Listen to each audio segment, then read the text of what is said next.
Hello, everyone. Welcome to Satsang. It's so good to be here today.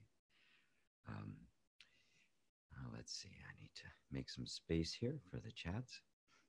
I trust everyone can hear me. If not, I'm sure people will say so.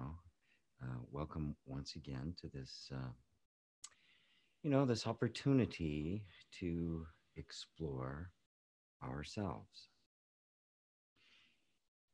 It is not selfish on our part to spend some time pondering our own existence. Um, when you talk about get to know yourself, it can sound like it's a very selfish activity to uh, to uh, to be doing, when in fact it isn't. Any attempt to know what is true is not selfish. On the contrary, it's highly unselfish, because the truth is bigger than any particular person. It's bigger than any self. The willingness to explore and inquire deeply into the truth of being is the most noble and significant thing a human being can do. Which is why I'm constantly inviting people to this party. I'm constantly inviting people to to take up that kind of work and to take it seriously, because it is deeply significant and deeply important, because you realize that um, how you see yourself, the image you hold of yourself, determines the entire character and quality of your experience. It determines the quality and character of your relationships. And everything in your life flows directly out of the image we hold, the self-image we have, the way we look at ourselves, how we view ourselves, what we believe to be true about ourselves. A thought believed can obscure even the most even the most brightest reality. I mean, you can hold up your thumb and block out the entire sun, right? A thought believed about ourselves will quite literally condition our perception so that we see that version of ourselves everywhere. This is a very powerful insight to absorb, because it means that the the the seeking of the truth, the inquiring into truth, into the true nature of things, is not is not selfish. It's not insignificant, and it's not a luxury. To know who you really are is to experience reality. To have beliefs about yourself is to experience unreality, is to experience a sense of existence that is not authentic. So who are you really? That's the question that needs to be asked. And oftentimes what it requires, most of the time what it requires, is twofold. It's not only an inquiry into who you are, it's becoming very adept at recognizing and discriminating what are mere perceptions of your own mind and not a truth. They are a believed idea, a belief about yourself, rather than the actual thing itself. And pretty much everything we can believe about ourselves is that. It's limited, it's temporary, it's not an absolute truth. So this learning how to accurately and precisely, diligently, and with heart inquire into your true nature, to me, it's the only thing worth doing. It's the only thing that really should grab our deepest passion and our deepest attention. This doesn't mean you run off to a cave somewhere and then just kind of like throw the life you're leading out the window. You simply, whatever you love, you give attention to, right? I invite people to fall in love with self-inquiry. Just You don't have to force yourself to think about your beloved. You don't have to force yourself to want to be with someone you love. I really want you to fall in love with the truth of your being so much that you simply want to commune with it. When Nisargadatta met um, his guru only said to him, "You are not what you think you are," and he invited him to explore within himself, uh, discarding everything that wasn't him, that was clearly not him. And anything you can perceive, of course, is not you. Any thought, any feeling, or any sensation.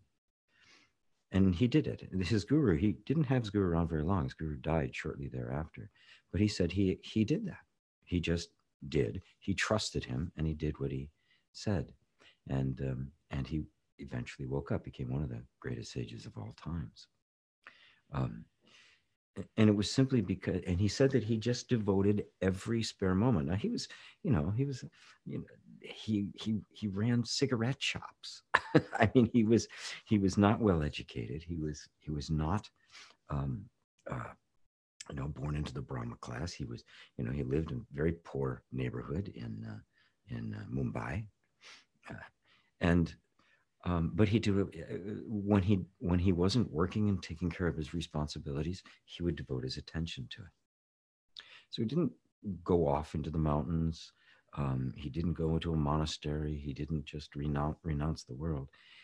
He simply gave attention to that which was important to him when he could, and he kept coming back to it and coming back to it and coming back to it, and he became, a great sage. He's profoundly influenced me. I mean, the very first genuinely non-dual writings of Advaita was "I Am That," which was, transcriptions of conversations with him. But it really lit me up. I mean, I was just blown away by it, and I couldn't get enough of it. And it's still one of the books that I refer to periodically. And I don't know how many times I've read it. I think I ran across it in the late 90s. So this is what satsang is about. It's an opportunity for you to just put everything aside while you're here and thoroughly engage with yourself. Really make it so important, make it important that you discover this. Buddha would say, meditate like your hair's on fire, right? Give this kind of wonder and mystery attention, because it is. I mean, just consider the fact that you are aware.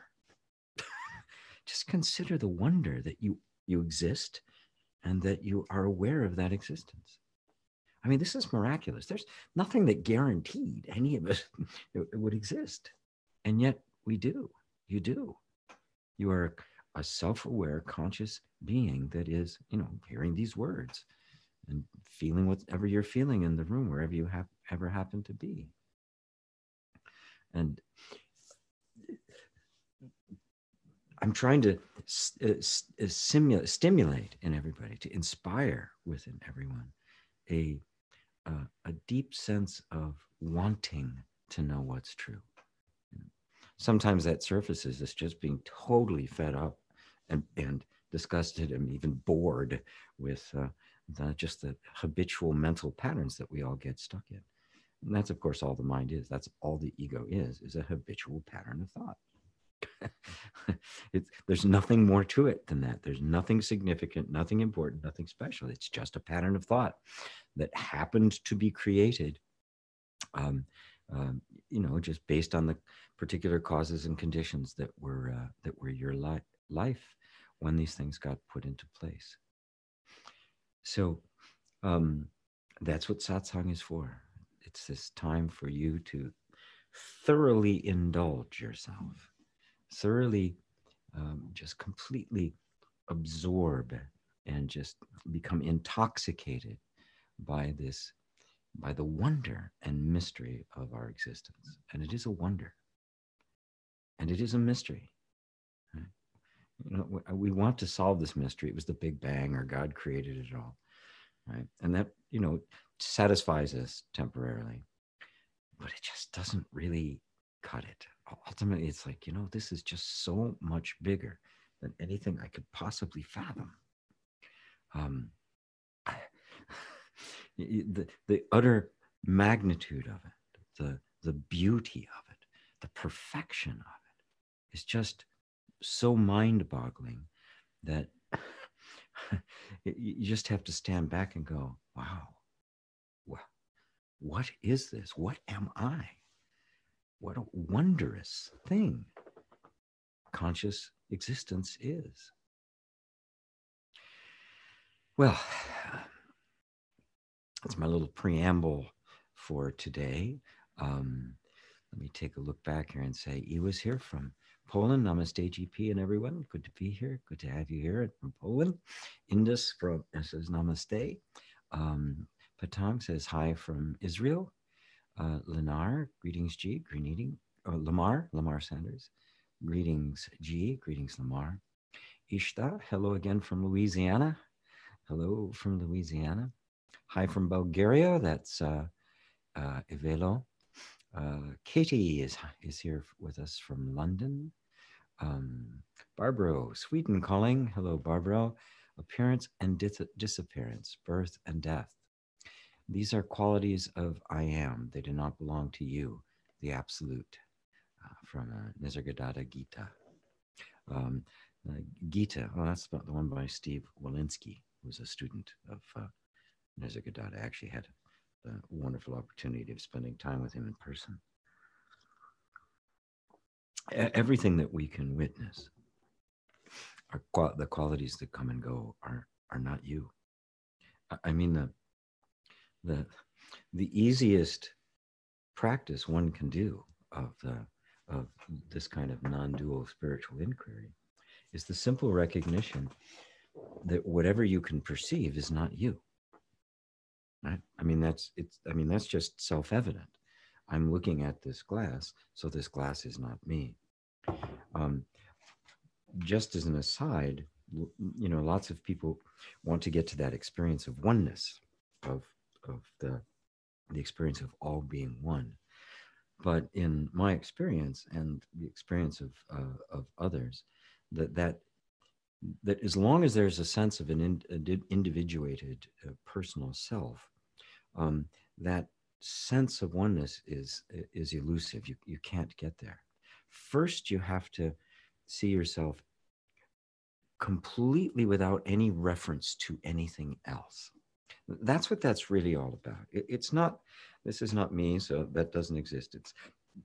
It's nothing like this. What we're trying to do is to try to see ourselves without any reference to something external. And one of the ways you do that is to realize that everything you perceive is external to you as the perceiver. And therefore, it's not an accurate measurement or description of you. And of course, the image we hold of ourselves was just something instilled in our heads. I mean, the self-knowledge most of us carry around with us is hearsay. It's what we were told. You know, you were told this is what you're like. This is who you are. You were born here, and this is the thing, and maybe you're going to die there. You know, that your gender, your race, your age, all of these kinds of characteristics, which then we assumed that form. We believed what we were told, our parents and culture and all of that. We believed it and didn't know any better than to challenge it. And so we assumed that form. And in assuming that form, taking on and embodying all those characteristics, we quite naturally decide, well, this is me. This is who I am. We believed it, and now it becomes manifest. We literally took the pure, infinite, spacious water of consciousness that you actually are and stuck it into a little jar and said, I am the jar, when in fact you're the water. And one way to, a really easy way to undo that is to simply say, that's not me. Right? I'm perceiving it, therefore it isn't me. When you're looking for the true idea of yourself, there's no such thing as true idea, the truth, the true reality of yourself, You are attempting to perceive yourself without any external references. Is that clear? I mean, I hope I'm making this really clear, because that's really what it all there is. That's all this is about, to try to see ourselves without any external, artificial, or inherited um, point of reference. The only point of reference being your actual experience of existence, just that and nothing else. And that means we are laying aside the point of reference of the past, all of our memories, all of the stuff, and that memory that can be from 50 years ago, or it can be from last night, right? Just putting all of that aside, because all of the events that went on, all the ideas that we accumulated, you were obviously there first. Every idea you have of yourself, you were there first before the idea came. And what we're trying to do is get to that point where we see ourselves before the conditioning took place. And so you're not anything that you can perceive. We're forever saying, I am this, I am that, I want this, I want that. We are very clear about what the that is. I am male, I am, old, I am, I'm sitting here in this chair. We're clear about what the that is. We very rarely, if ever, unless we're invited by satsang, that's what satsang is to take your attention off of the object of that sentence and put it onto the subject, the I. Who is aware? Who wants that? And we find that when we do that, that sense of I, the actual subject of that sense of that sentence is really a collection of ideas and thoughts and concepts and images and memories and associations. I go, well, is that actually what I am? Am I nothing more than my memory? Well, there must be, because memories come and go, and I watch them come and go. So there must be more to me. I must be of a different substance than the memory, than the thoughts. There's something else. There's a relationship there, but I'm watching them come and go. So those can't be me. I'm perceiving them, so they can't be me. You can just keep doing that. Every thought, every sensation, every feeling, every perception you have appears to you. So who is the you? Who is the you without any reference to anything perceived, to anything external, or even anything that we regard as internal in the world of feeling and thought and sensation? Who is that? That's the question I invite you to ponder. Now, at first, when you do that, your mind can get very active, because the mind does not like that kind of a focus. Remember, the mind, by its very nature, is always defining this in terms of that. The mind, it's all the mind does is remember, compare, anticipate, describe, and description is just talking about this in terms of that. That's all it is. So we're describing all of these characteristics. But characteristics of what, right? You say, okay, there's all these characteristics, but what am I? Without referring to all of those characteristics, what am I? What's left? And that's only difficult because the moment you do that, the mind gets a little shaky, because the mind is out of the picture, right? The mind is there. All it does is compare, contrast, describe, and the like. So when you're trying to see something without any reference to anything else, you're not describing.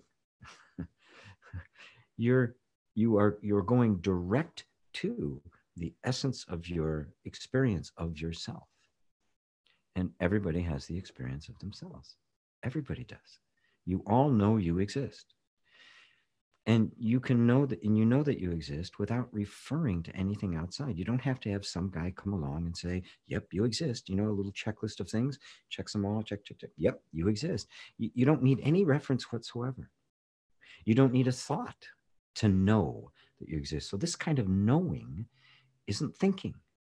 It's something that happened, it's much more subtle. It's prior to think. This kind of knowing is much more direct. It is a knowing for sure, but it is not a dialectic knowing. It is not a conceptual knowing. There's just this experience of being.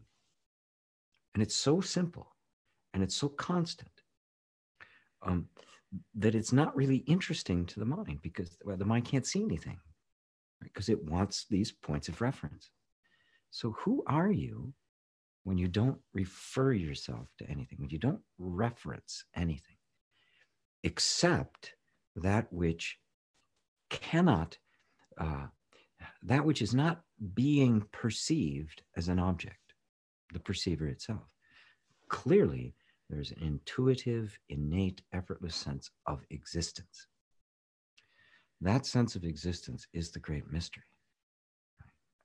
that conscious awareness.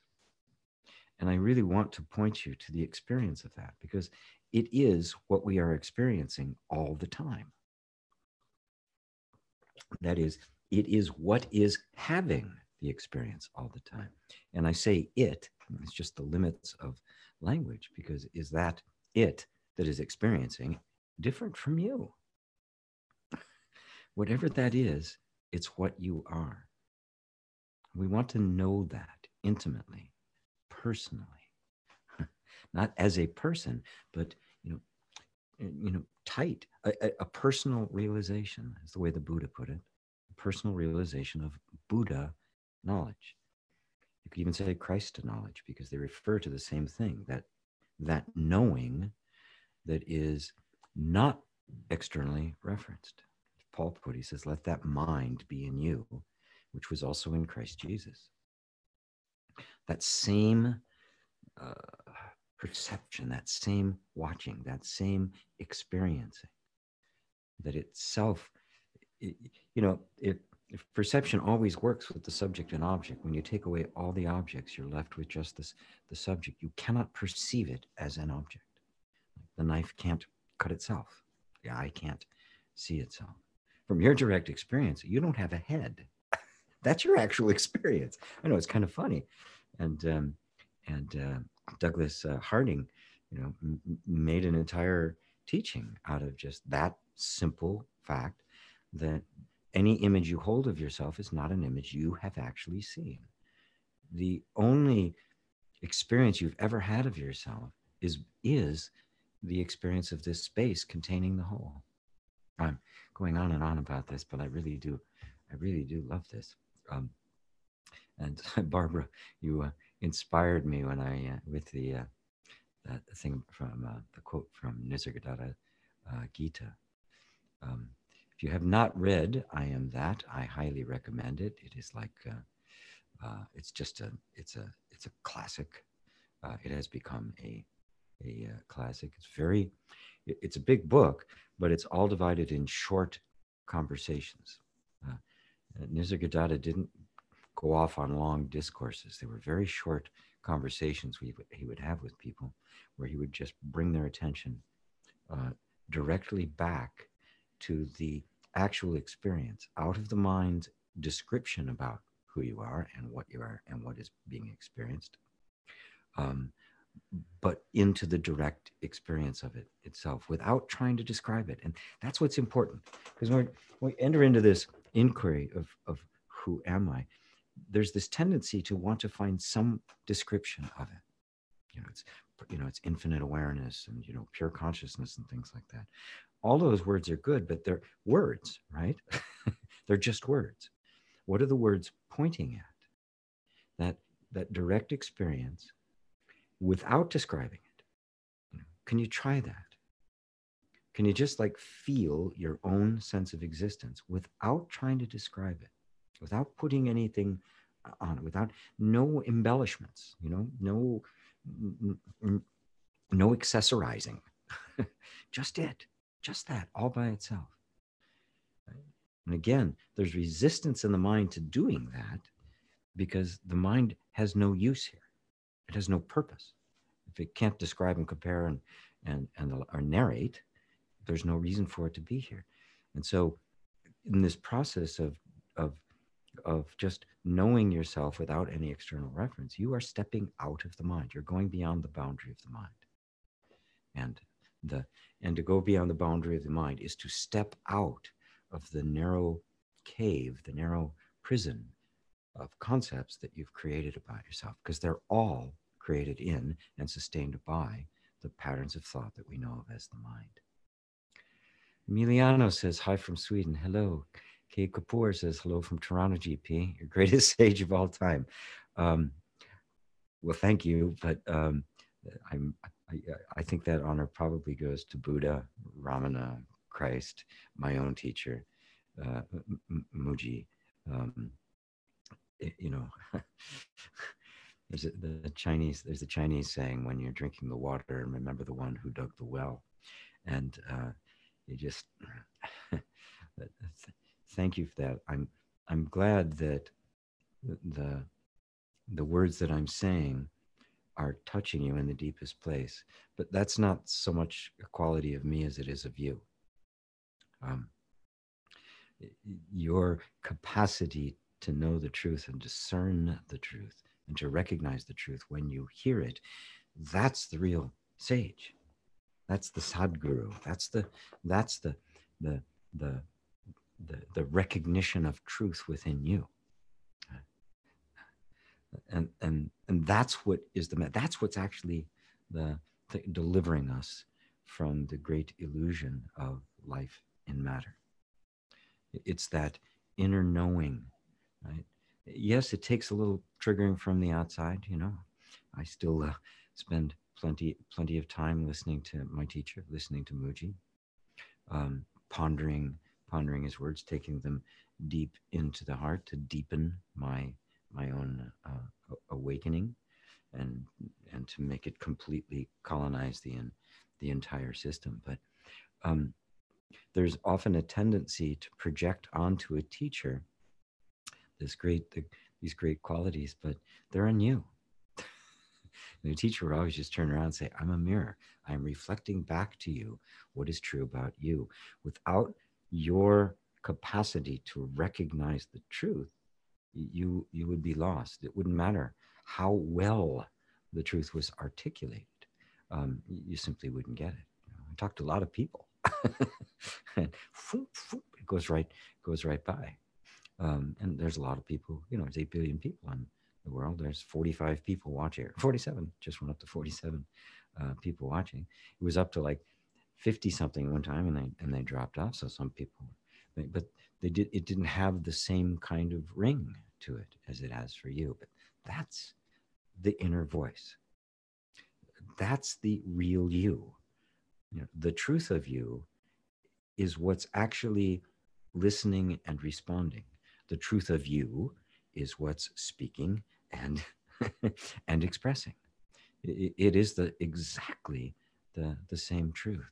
So the greatest sage of all time is the Buddha within your own heart, the Christ within your own heart.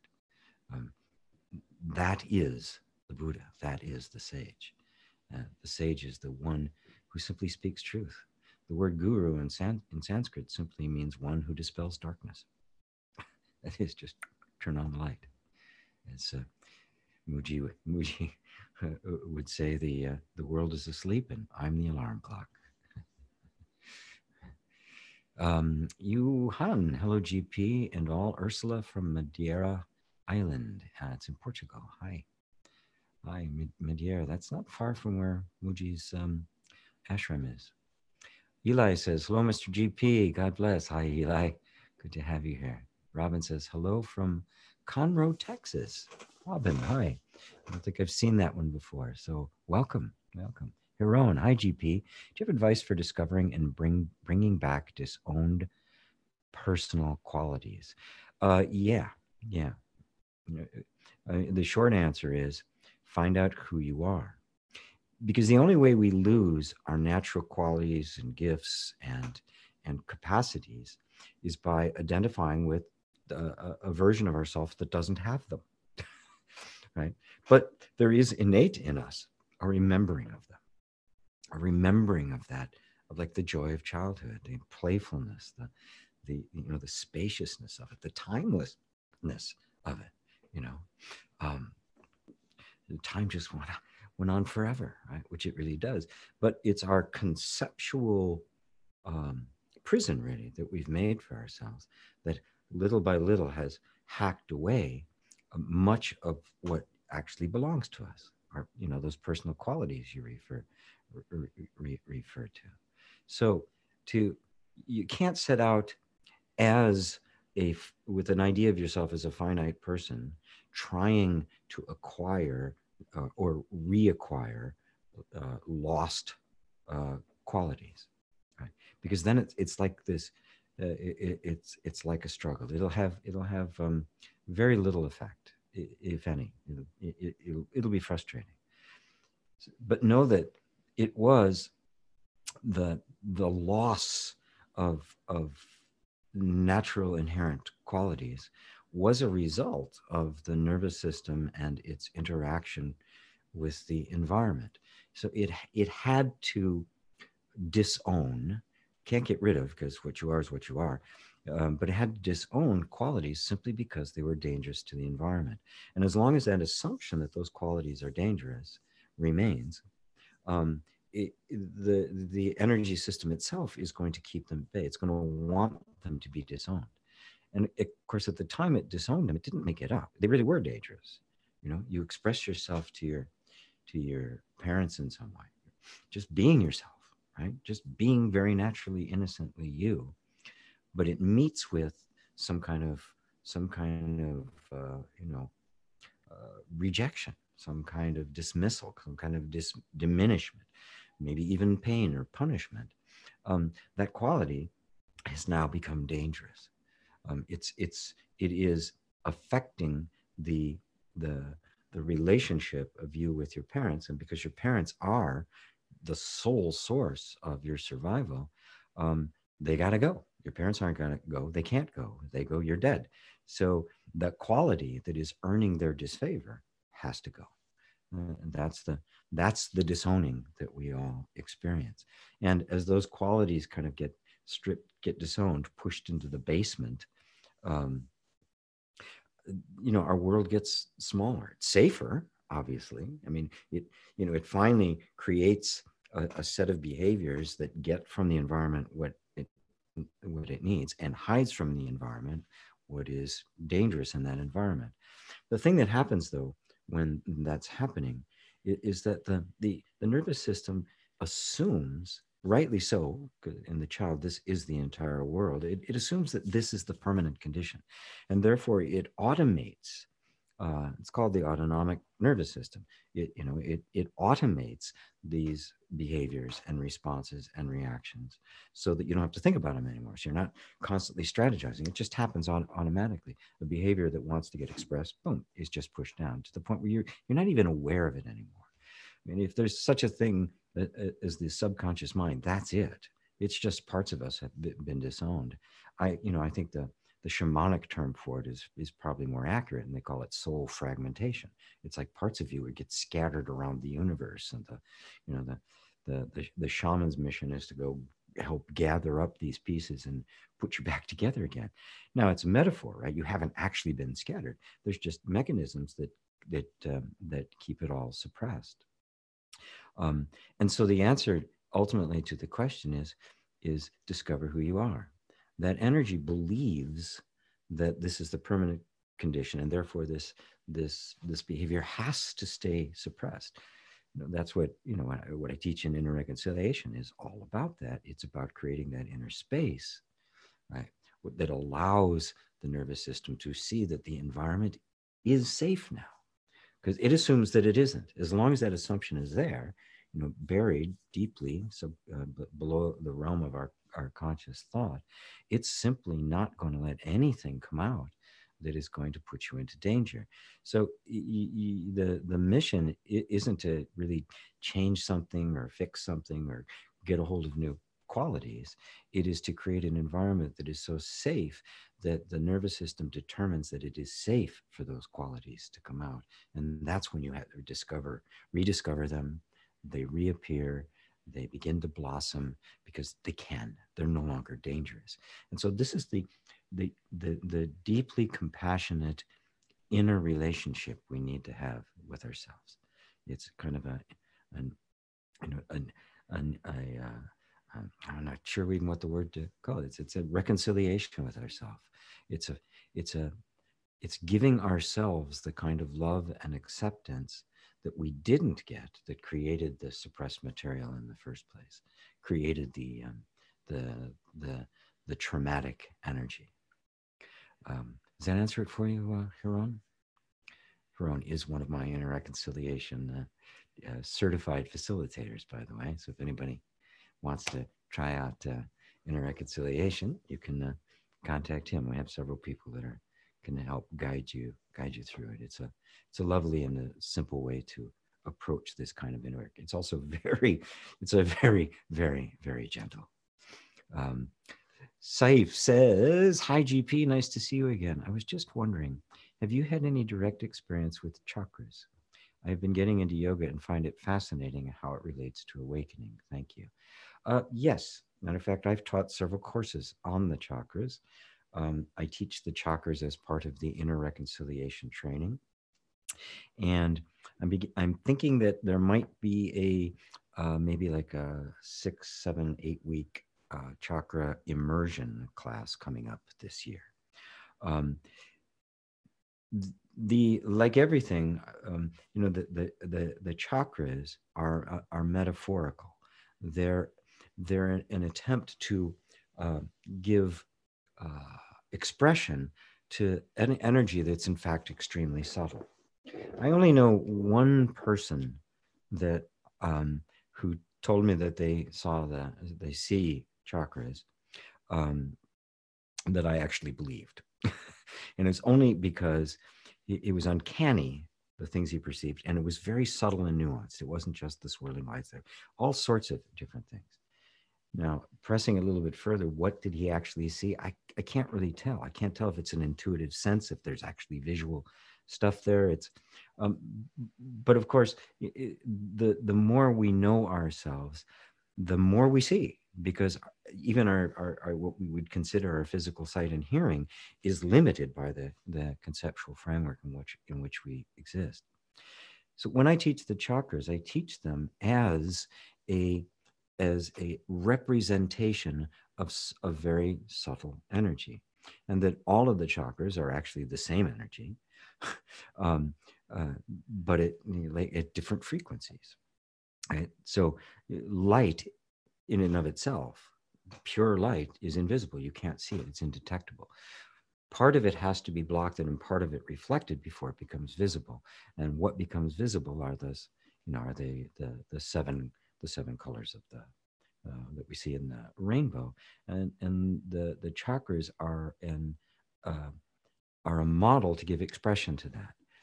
Important to see that the first chakra, which is physical existence, is made of exactly the same substance as the seventh chakra, which is, the transcendent into the divine. It's kind of like, there's everybody's seen the Statue of Liberty, right? Well, that isn't liberty. It's an artistic expression to try to give form, to communicate liberty. Or liberty in and of itself it's a freedom. You can't, it's not a thing, right? So the chakras aren't really a thing. They're not a little swirling vortex of light. They are aspects of consciousness. So the first chakra, which I've named the tribe, is the energy of physical existence, of survival, and also of community, of being part of community. But it is that essential element in all of us that wants to survive. The second chakra, on the other hand, is not the least bit concerned with survival. It's all about freedom and fun and pleasure and the juicy experience of life. The third chakra corresponds to the sense of self, the egoic mind. In both its good and its bad manifestations. It's simply the sense of me being someone. Right? No, in the nervous system, the sense of safety isn't tied to a person. It's just a drive for safety. Nor is the drive for freedom tied to a person. It's just a drive. But the sense of a me emerges, and that emergence is what we refer to as the third chakra, which I call the storyteller. The fourth is the heart. It's our experience of altruism, of of uh, love, of affection, of the essential. The fifth is our power to express. The sixth is the unique power that human beings have to envision things that aren't here, to foresee a future, to have a big idea and look around. Everything you see started as an idea somewhere, started in the sixth chakra. And the seventh, of course, is the transcendent, the drive in all of us to return to the infinitude from which we emerged. So notice that I didn't describe them physically. I described them in terms of their function within the entire human system, and every human being has them. The balancing of the chakras and the like means simply all of them get to play. For the most part, what happens is because that first chakra energy, the energy of the tribe, the drive for safety, is so important and so powerful that it kind of dominates the others. It restricts them, right? So we don't have access to that same kind of playful energy of the second chakra. We oftentimes our vision of what's possible is limited to our little conceptual framework of what is possible. We don't take off the stop and say, well, anything is possible. Absolutely anything is possible. And so you can see how the problem isn't like the energy itself is stuck. It's just that when things get too dominant, the others get restricted. The flow stops. The natural ebb and flow of various qualities appearing and disappearing as needed in any given situation gets restricted. And so that, to me, is very briefly what the chakras are to me. I always describe things not in terms of their object, because they're pretty pictures and the like, but it doesn't really do you much good. Red swirling light, right? But in terms of their function, what they mean in terms of the nature of my conscious existence and my experience as a human being. When I start looking at it like that, they become a beautiful model for really mapping the internal territory to see the nature of the human being. Of course, when I teach it, I also refer to this thing I call the light at the center. Remember, all of those energies of the chakras are actually one energy. They're different aspects of the same thing. And the thing itself, that pure light at the center, can't be seen, right? Pure white light is invisible. Right? So the one light that is you appears as first the various chakras, the various energies and aspect of consciousness.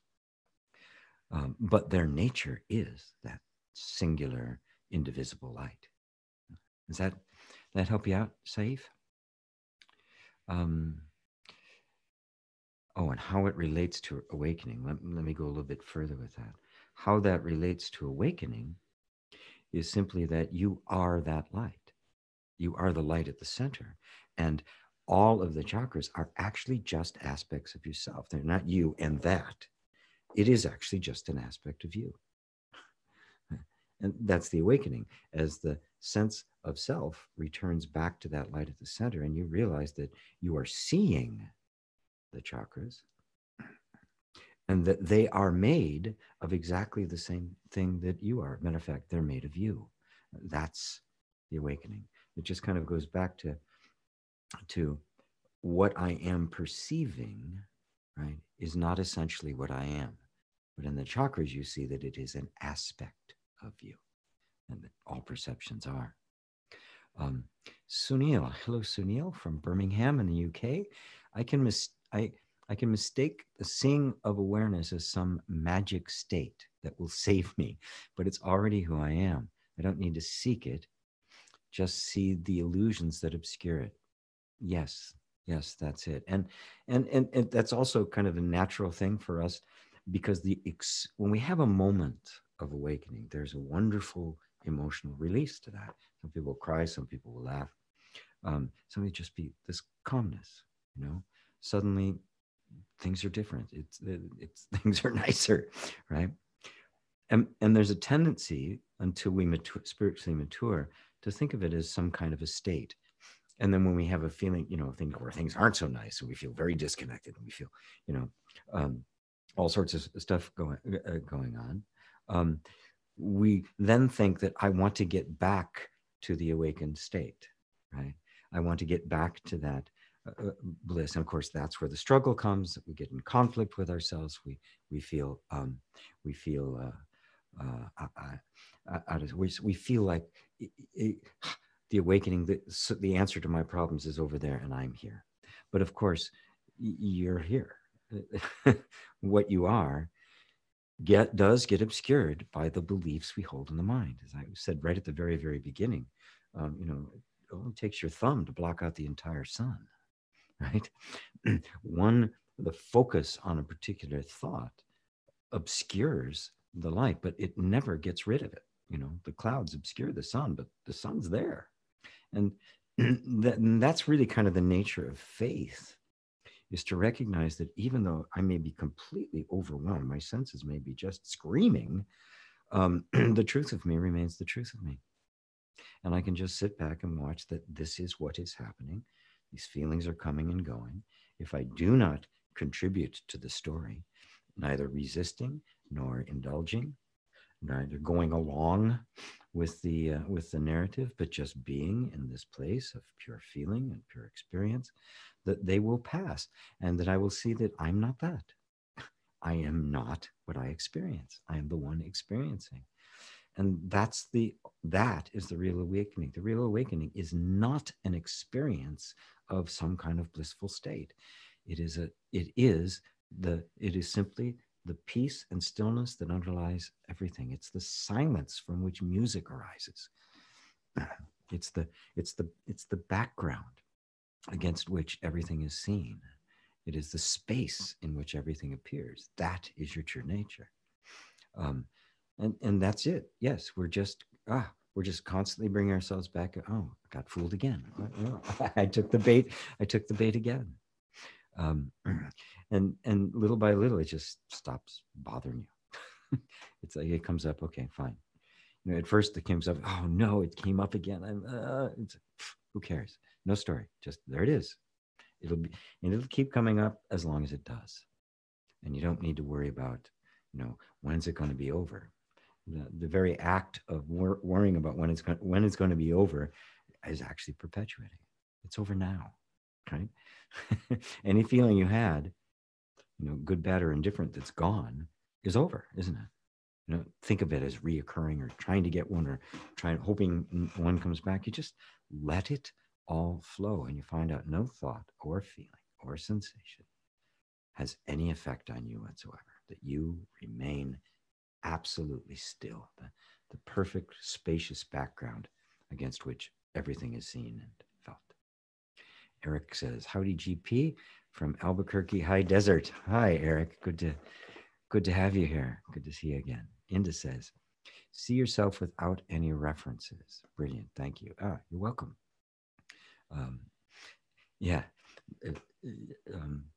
For those of you who may have joined later, I please go back and listen to the beginning of this video when we're done, because it is very.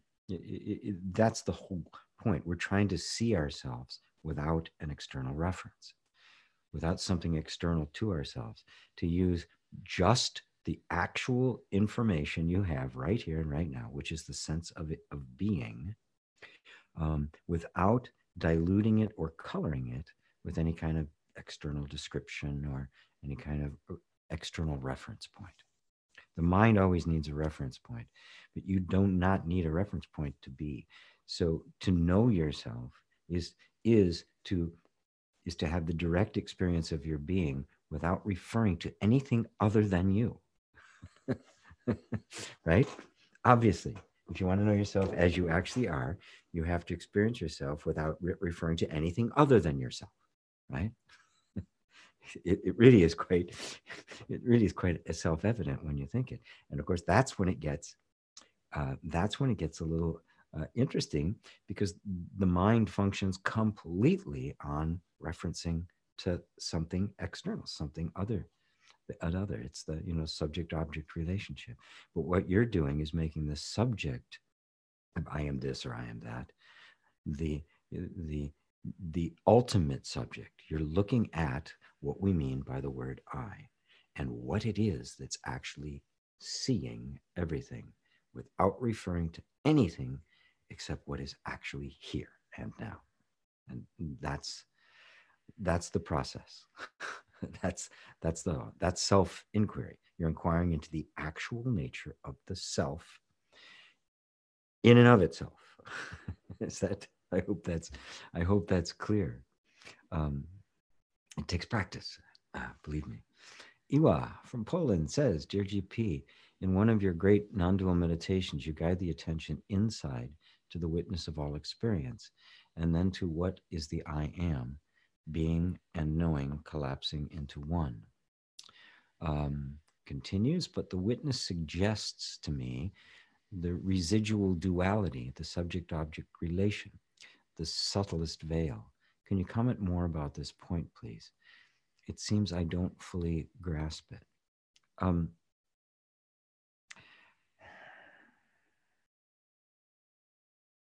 Duality is not a problem, right? Duality is simply how things are experienced. When we believe that what is being experienced exists independent of my perception of it, I have now created an imaginary world. I've created an imagined reality. That's what Buddha referred to it as, the imagined reality. And then that imagined reality, something that exists independent of perception, I then project all sorts of qualities on it. So what we are experiencing is legitimate. The only thing you have to grasp is that what you are experiencing does not exist separate from your perception of it. That's the veil. The veil isn't that you need to somehow get rid of the subject-object relationship. You only need to see it for what it is, that it is unified with perception, and therefore is a direct reflection of yourself and doesn't exist separate from yourself. Right? So the veil is simply believing that what you are perceiving as external, you're making a reference point of these objects out there as if they were something independent. Nothing exists independent of your perception of it. I mean, you can just try. Can you know anything outside of your knowing of it, right? We assume that it exists separate from our perception. And it's an assumption everybody goes by. Yeah, it is. Then we try to describe it as if it existed independent of something else. I mean, that was what Buddha meant when he said there is no self. Nothing has an inherent existence, right? And, even if there is some kind of a physical object out there, the only thing we ever experience of it is our perception of it, right? So how do we know ourselves without referring to what it is we're perceiving? And this is this is simply, don't make a big deal out of the duality, non-duality thing. Just keep going back to that place from which it's being perceived. And the duality converges into the non-duality, because at this place of perception, the perceiver, the perceiving, and what is perceived are all one. They just kind of fall into each other. And that's the ultimate non-duality. But it does not exclude the experience of the diversity of consciousness. It just eliminates the idea that somehow you are an object externally referenced in space-time. And that's, of course, what we do. The moment I think I am the body, I've created an external reference point. But now I've created an entire set of ideas and concepts about myself as that object. But that's happening completely within the mind. It is totally a projection of the mind. And that reality that we refer to is imagined. Right? Is this answering your question, Eva? I know it's not as direct as your answer, but I'm trying to intuit the experience you're having underneath it. So is this helping to clarify it, or did I just make it worse? Catherine says, "Hi GP. In one of Rupert Spire's yesterday, in one of Rupert Spire's videos, I heard all you ever experience is awareness. I know it sounds obvious, but it resonated so deeply that my perception has changed since." Ah, beautiful. Yes. We can hear these words 1,000 times, and every time we hear them, it can just notch a little bit deeper, because what's happening is the veil is falling away. It really does become self-evident that what else can you experience except awareness, right? You can't experience unawareness. You wouldn't be experiencing anything. So the nature of experience is awareness. The nature of existence is awareness, right? Now this isn't an idea. This is just, examine your actual experience, how you experience. And when you find that you can't experience something outside of awareness, right? So that awareness that is myself. Right? And the only reason that's a struggle to stay with that is because of our habit of thinking ourselves as an object, as a form, right? We can't fathom formless being. We cannot fathom consciousness separate from the brain. We think, it's got to be the brain. There's got to be some kind of an object. And that, of course, is the external referencing that I've been a theme that's been running through here today. That's a projection of myself, my direct experience of myself on to some external object, identifying with it, and then creating an experience as if I were that. How do you think of yourself when you're not a thing to be thought of? You're not a thing. You are simply existence itself, not existence as something, but existence itself, being itself, being without being a thing. You just are. Is that clear when I say that? You just are. You don't need to be anything to be. All of that gets added later. Oh, she did continue. What's perceived is no longer separated from what perceives it. Fantastic. Like there is no distance from the objects and the perceiver. There is not even a perceiver, just perception. Yes. Yes. The knowing and the known. There's just the knowing.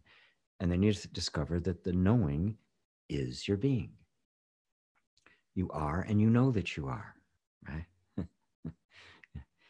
I am that I am. Right? I am that I amness. That's what I am. That perceiving, right? It's not an object. The nature of being is self-awareness. They converge. It's not someone. It's not a thing. You are not somebody who exists. You are existence. You are. You just are. God, I hope. I'll just keep saying it. It'll sink in. It'll sink. Here's Billy Boy. Hi, Billy Boy. Hello from Florida. This consciousness that we are, does it reincarnate or take form without our input? Do we carry the knowledge of what we really are into future incarnations?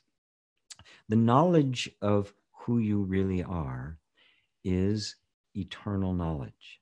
It is not a knowing like one thing knowing another, right? It's not objective, it's not subject-object relationship.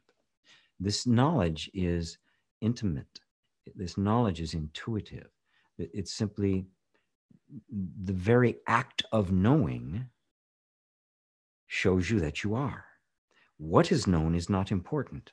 The, the, the knowing itself is what tells us that we are, because how could you be without knowing that you are?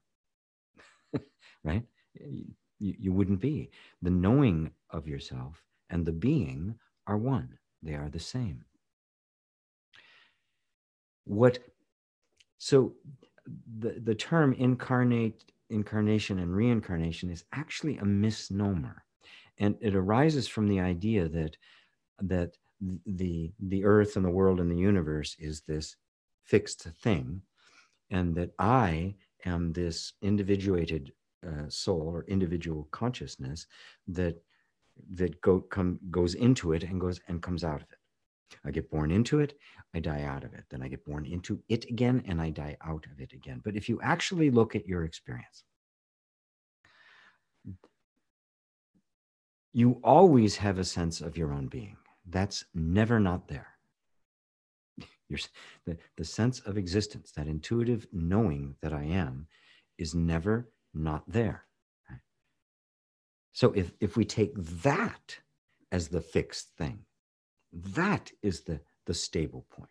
The beingness is the stability of the universe. Then I'm not incarnating, being born into and dying out of something. It is being born into and dying out of me. This is what is meant by Shiva's or Vishnu's dream.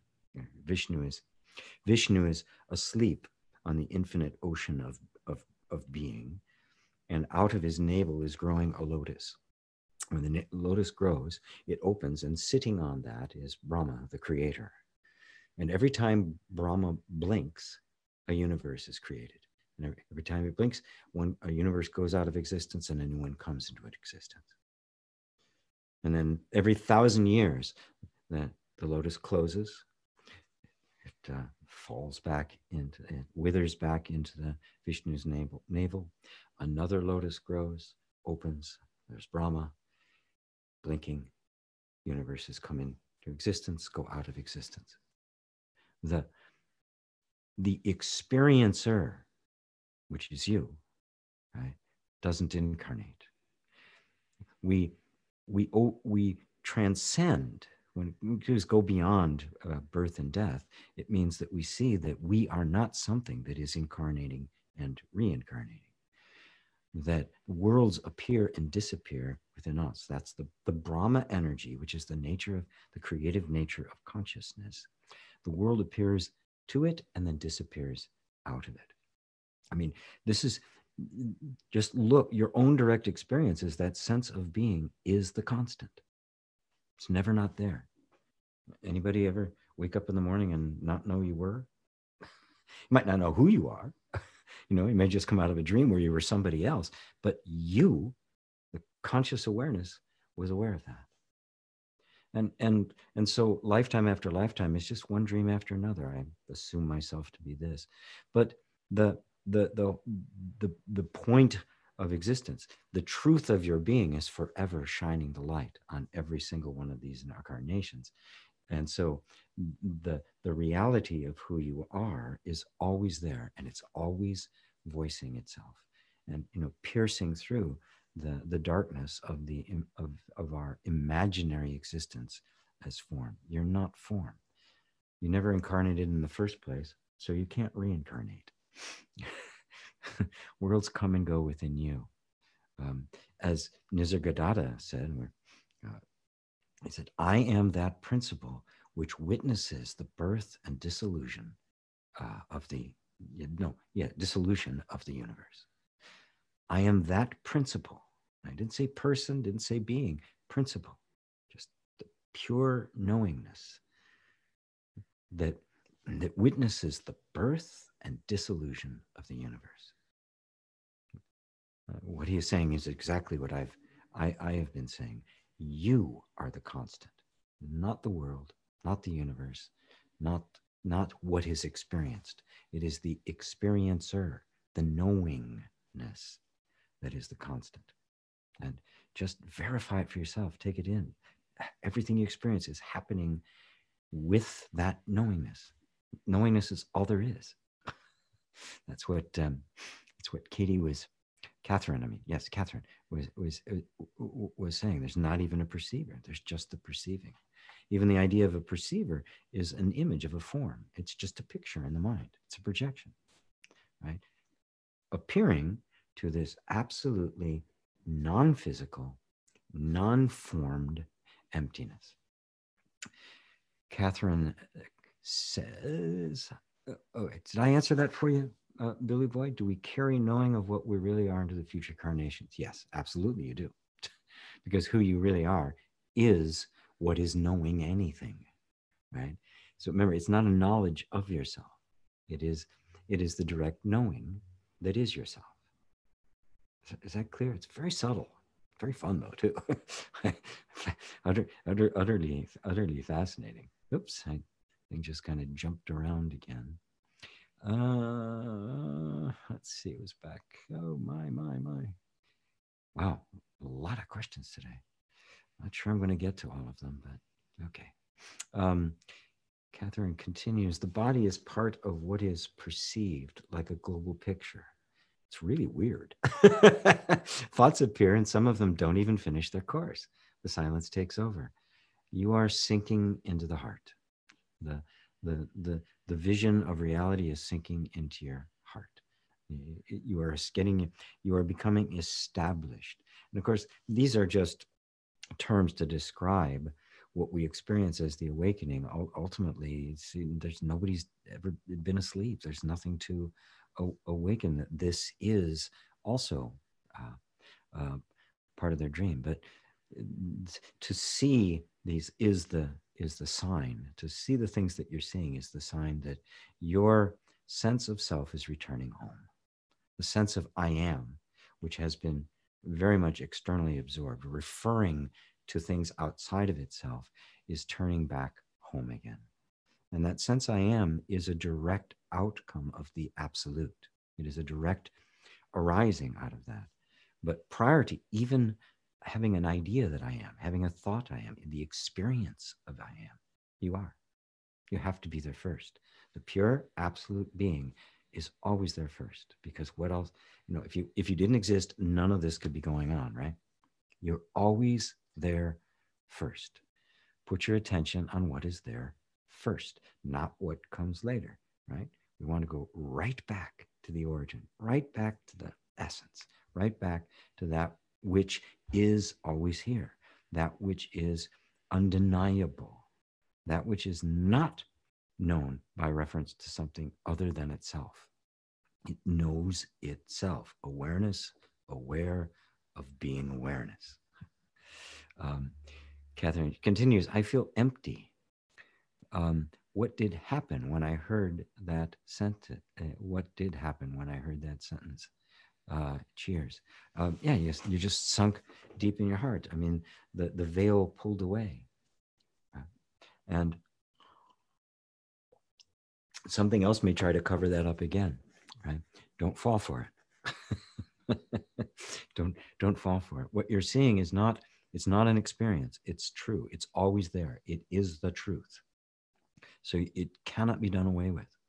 Right? So, for some time there, we may again be kind of seduced by experience, by what we're experiencing, and thinking that somehow it's the feeling that went along with the insight, but it isn't. It's just the insight, and that's not going to go away. Tabby, hello, Tabby. There is a narrow definition of mind. Mind also visualize and create. How can one travel towards the real I? Any rituals or routines, sometimes I feel trapped and in prison of my thoughts. How can I instantly be released from prison and in touch with the real I? If you want to be instantly released from prison, recognize that the prison doesn't exist except in your mind. The thoughts you're having about the prison you're trying to get away from, is all there is to the prison, right? Be really gentle and patient with yourself. right? Um, I sense coming from you kind of a harshness, this almost a desperation. I got to get free from this. That's a great thing to really, really want to be free, but be gentle with yourself. Be patient. Take your time with this. Be willing to sit with what you're feeling, right? Um, and when those feelings are unpleasant or uncomfortable, don't just jump and try to run away and try to do something to release them. Sink more deeply into them. Now, I know that may sound contradictory, right? Well, I'm going to indulge it. No, you're not indulging it. You're creating safe space. You're stopping the inner conflict. And it's the conflict that keeps things in place, right? Without the conflict, you're just letting your experience happen. And you're becoming wiser and deeper and more mature by simply allowing experience to be what it is and maintaining your place as the really uh, totally open, spacious, enlightened witness of it. The moment you don't like something, you want to push it away, the witnessing is no longer pure. Right? It isn't the pure witness anymore. It is the witness has an interest in what's happening, an interest in what is in the outcome of it. But pure witnessing, and I'm not saying preferences, of course, you know, I'd rather have a good meal than a sharp stick in the eye. Yeah, I have the preferences, but this is existential. We're trying to get to the heart of who you actually are, to be the pure witness that even the preferences that come and go are witnessed by it. And so the pure witnessing itself has no preferences. It is pure. It is just awareness. It is just the pure experiencing. And then you see everything is experienced by it, and everything comes and goes in it. And you don't have to have any kind of concern as to which way it's going to go. When that feeling of being trapped is there, you know that the mind is active. So you just go, okay, fine. There's a feeling of being trapped. Who's aware of that feeling of being trapped? And am I the witness of the being trapped? Am I trapped? Is the witness to the feeling stuck in the feeling? Or is the feeling appearing to it? It'll have a duration and it'll again fall away and I will be here. So it's not essentially what I am. It's just a feeling that's happened. So the feeling of being trapped doesn't mean I'm actually trapped. And in fact, awareness, that's infinite capacity to be aware of anything, can't possibly be trapped. And that's your nature. So now you can sit with the innate truth of the pure, expansive, infinite spaciousness of awareness, not being stuck in anything, and allow the feelings of being stuck or lost or trapped to come and go. You're not trying to change them. You're not trying to turn them into something else. The beauty, of course, of this is that when you do that, the environment is so safe that they transform all by themselves. They begin to reflect that inner harmony, that inner peace. And so the conflicts do go, but it's not because we're trying to get them to. It's because we see ourselves as the pure, untainted, uncolored witness of all things. Does that help, Tabby? Barbro says the Nisargadatta Gita includes I am that. Oh, I didn't realize that. I think I had a copy of that and it didn't. Oh, well, anyway, great book. Get the Gita from Steve Walensky, or you just get the book I Am That. Yeah, I mean the I heard the term that book. I was not really that aware of Zen and Advaita and all of that. I was reading one of the. I was. I a lot of respect for Wayne Dyer, but I was not really that big of a fan of him. I didn't really follow it. I didn't really read his books. There was one book of his, though, that I read, that Your Sacred Self. And somewhere in that book, he quotes Nisargadatta, and he quotes from I Am That. And I remember reading it, and now having read the book myself, it wasn't even that interesting of the quote, a quote, but there was something about the Nisargadatta, I Am That, that just wham, stuck in my head. Matter of fact, I don't even think I finished the book.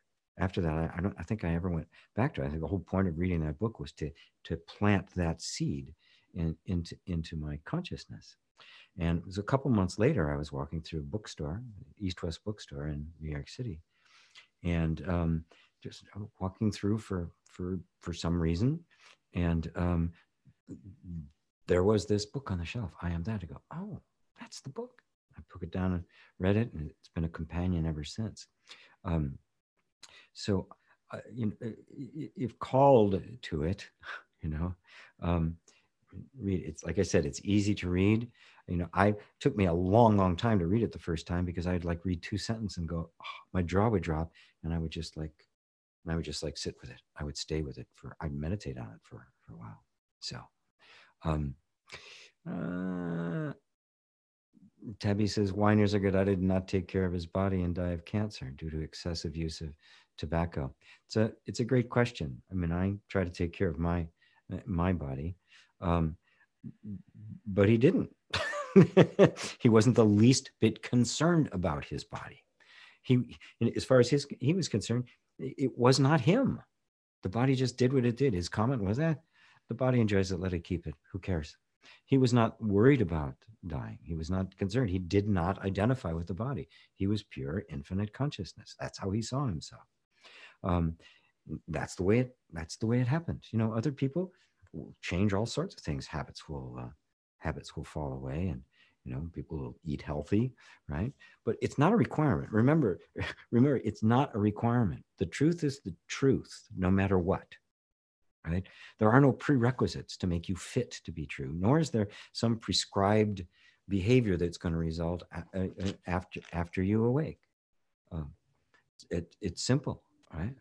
It happens. Ramana die. Everybody, we all die. Somewhere along the line, this system fails, and the body ceases to be. And in that moment, you realize, for real, you're not the body.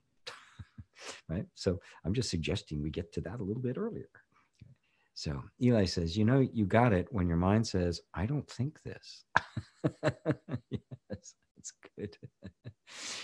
Awareness says, GP, how did you know that Mooji was the real thing? I heard Mooji a bunch of times, and I thought, well, yeah, okay, another non-dual teacher. But I just remember hearing an interview with him once on Buddha at the gas pump, and I was just impressed by how subtle and nuanced, because I'd heard a lot of invited teachers, and it wasn't subtle or nuanced. It was always kind of the same thing over and over again. But him, it was subtle. It was nuanced. It was humorous. He was playful. There was a spirit about him that really drew me in. And so I listened to more of and got to know him better. And then I went to an intensive with him in London. Spent 7 days, and that's the first time I actually got to meet him in person. And it's just indescribable, the experience I had of just being in his presence, being in the Buddha field. And I immediately recognized it as the truth. I immediately recognized it was just, there was no doubt in my mind, this was the real deal. I was standing in the presence of a living Buddha. And standing, looking into his eyes, feeling him hug me, it was like, this is what it must have felt like to be in the presence of Christ.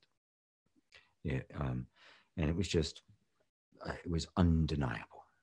I didn't have to go through any thoughts about it. It was simply undeniable. Yeah. And then when I spent time with him in India the next year, there was that very same experience, and just an excitement, an exciting and a stimulating of all the egoic tendencies that still remained. So by that time, though, I was sold, and I saw people running away from that. All of a sudden, I was really in the presence of, if you, I, I'm a candle, he's the sun, right? Um, and I just knew he was my teacher, and I asked him, "Will you be my teacher?" He said, "Yes." So that's how it was. So again, remember, the real guru, the real sage is in you, and it is what recognizes it in others.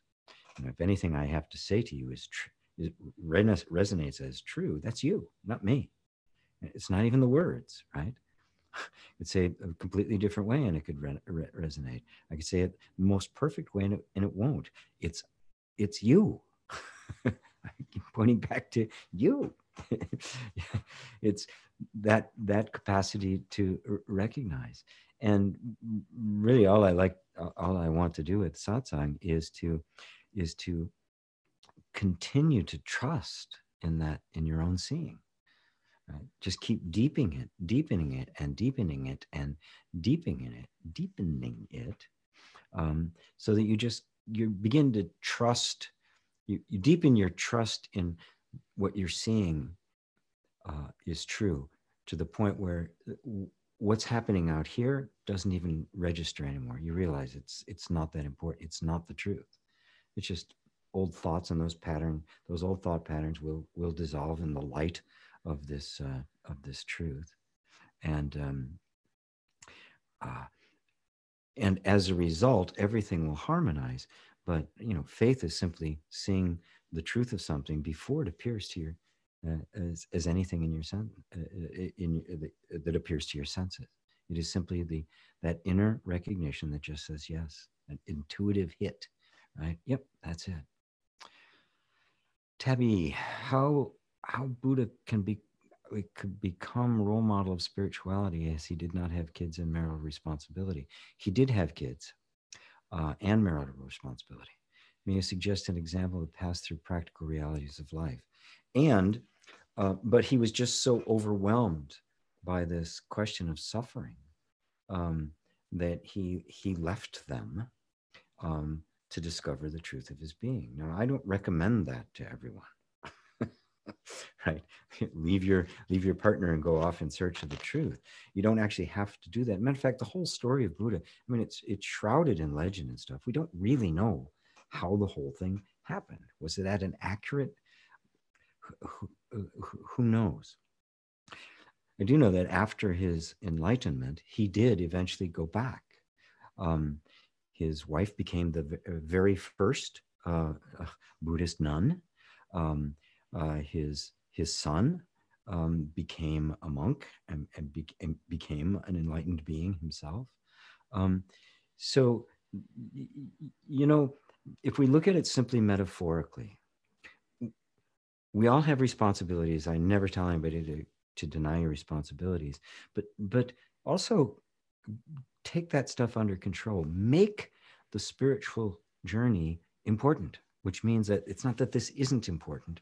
It's just not everything. So I'm not leaving my family and going off in the night to find the solution to suffering, but I am leaving the responsibilities that I've met to the side while I focus on the existential questions. So it's not an abandoning, right? They can coexist. Like I said about Nisargadatta, he met all of his responsibilities, and what time he had for himself, he devoted to that, because he was just in love with the search. I would also encourage people to just not be taking on a lot of responsibility that absorbs all your time into stuff externally.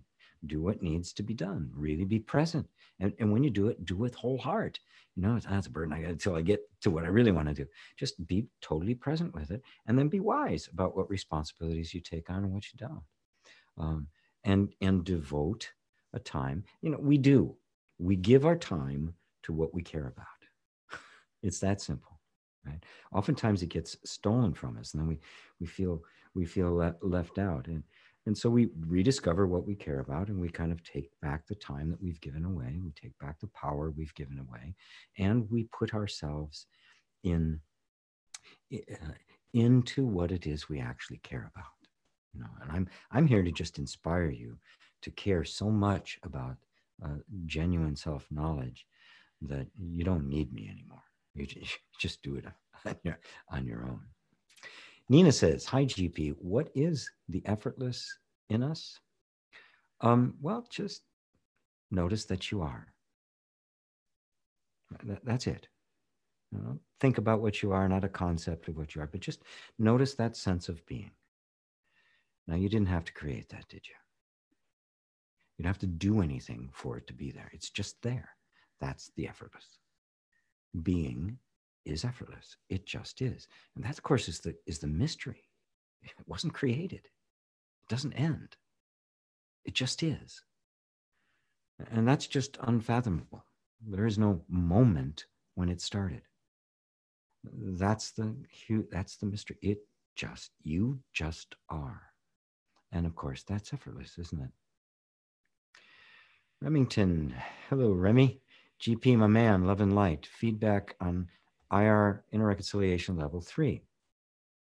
The delusion immersion sections seem like it repeats, unfortunately. Oh, I'll say you're amazing. Feel so wonderful. Stay beautiful. No questions for me today. Oh, great. Wonderful. Well, thank you. I didn't know something was repeating accidentally. I'll fix that. Let's see. I want to get some people who haven't asked anything yet. Kay Kapoor says, "Can you please describe the role of the nervous system in your teaching and how can one work with it? Thank you." Well, the nervous system is, it's a word we have to represent just the natural functioning of life, right? Your body has, it wants to perpetuate itself. It wants to survive. It's an adaptive mechanism, right? It's forever adapting to its environment. That really is what the nervous system is. It is the way in which life adapts to the environment to succeed in survival, in staying. The only problem is that when we as conscious beings identify with the adaptations of the body, of the nervous system, as ourself, rather than just the functioning of the nervous system. So now, a particular reactive pattern becomes my reactive pattern, right? A particular pattern of thought becomes my thoughts. And especially if that pattern of thought is about me, we think that pattern of thought is talking about me. That identification, the projecting onto what in fact is just the non-sentient functioning of life, of a sense of self, is all there is the big mistake. That's the fall. That's the illusion. That's the deep sleep, right? You are not your conditioning. That is simply the natural functioning of the nervous system. That's the most important point to get. It's not even about having to then, go in and try to reprogram things. You can, and that does have a certain effectiveness to it, but it doesn't answer the bigger existential question. And it still has, at its essence, the idea that it's who I am. That idea, that concept, that belief that my nervous system is who I am is what needs to be questioned. That is spiritual inquiry. Everything else is just kind of remedial. It's self-help. Only when we question the actual nature of ourselves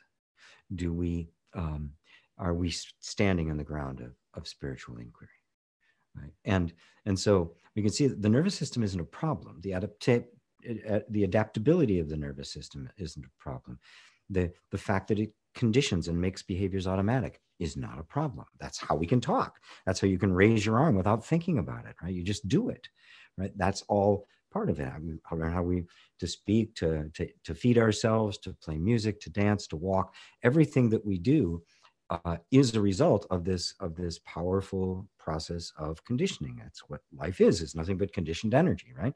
Energy, formless energy, is just the potential for anything. And then energy takes form. That's life. It's just the formless energy which takes form. So it's not a problem, right? The only problem is when we think that's who we are. That's what makes it sticky. That's what sets us up with an inner conflict. I've got to get rid of this behavior. No, you don't. You're not. It's not you. But paradoxically, the less you identify with it, the less in conflict you are with it, the more it tends to harmonize. Because the entire adaptation was to respond to a hostile environment. When you stop being hostile towards yourself, the message of safety is clearly communicated, and the natural adaptive capacity takes over and adapts to the environment of safety. And that's where you begin to feel the reality of what you become aware of through spiritual inquiry. You're now living the inquiry. The Vedanta has become Tantra. Yeah. Does that answer it for you, Seeking Truth? That's really great. Was it? No, it was Kapoor. Sorry, K. Kapoor. Seeking Truth is right underneath you. How to ignore the mind, GP, and how to not get caught up in its crazy madness. I know I am not the mind, but sometimes it's hard to believe. Well, it's the mind that doesn't believe it. There's just this thought that says, this is hard to believe. Well, it's impossible for the mind to believe, right? Because the mind is nothing but a collection of thoughts revolving around a certain reference point. And that reference point is the sense of self that is a form, right? So just notice that the mind, and first off, be very grateful that you notice that it is crazy madness, right? Because it's crazy madness. You're not believing it anymore, right? If you don't think it's crazy madness, then you think it's you, right? But when you begin to see this, you've already taken the step back, right? You're already looking at it and at the mind, not as yourself, but as this functioning of thought, right? Now, for a time, there's going to continue to be the arising of the habit energy of identification, the habit energy of projecting a sense of self onto the functioning of the mind. Buddha referred to that as the habit energy of projections without beginning. Very interesting phrase, the way he said it. So again, if you're asking how to get the mind to stop being crazy, forget it. It's not worth it. As Muji says, trying to stop the mind is like trying to stop the wind dressed as a kite, right? It's not gonna happen. You're simply disidentifying with it. There's the create. And then notice that the very fact that you see it as the crazy madness means you are looking at it from a place that is not crazy or mad. You are looking at it from the place of sanity. Otherwise, you wouldn't know it was crazy madness. Good. Then you'll find that you'll slip and you'll find yourself involved in it. But notice that the moment you realize that you've gotten caught up in it, you're not caught up in it anymore. But the mind will then say, see, you got caught up in it. And it's going to grab you and try to get you into more crazy madness, right? Which is, you shouldn't have gotten caught up with this. See, you're not really getting this. You're not awake. You're not even close. Look at all the time, right? Another narrative just starts that is simply a reaction to that. You go, I'm not going to get caught up in you either, right? I am fully myself now. I am fully aware. I can see you. I am that awareness. And then just get really, really, really curious about the nature of what it is that's being seen, and get curious about, wow, how do I get caught up? How do you get lost in that? Become curious about the whole thing, rather than being in avoidance. Just sit yourself in that position of the Buddha mind, of the Christ mind, of the awareness, and go, wow, look at all this madness going on. Isn't that interesting? So you can establish a nice atmosphere of compassionate and even playful inquiry, right? And then you'll find that, you find yourself, you fell asleep and you got caught up in the madness. And the moment you go, there it was again. And this big smile come on your face. No repercussions, no reverb, No, nothing, nothing, no residual left over. Oh God, why did that happen?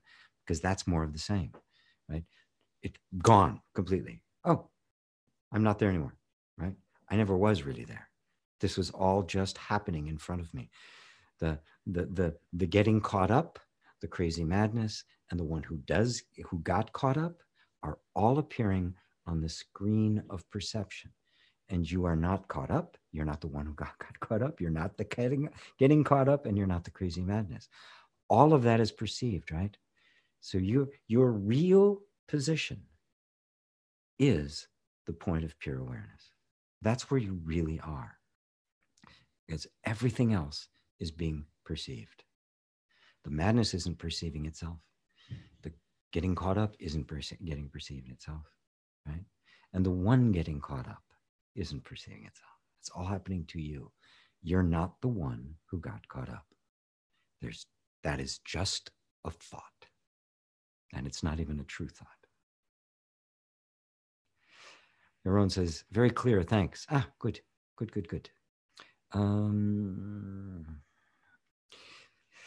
Let's see. Boy, I got a lot here. What time is it?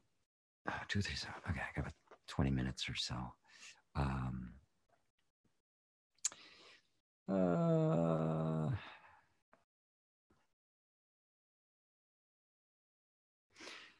Let's see. Eli says, yes, so many subtleties.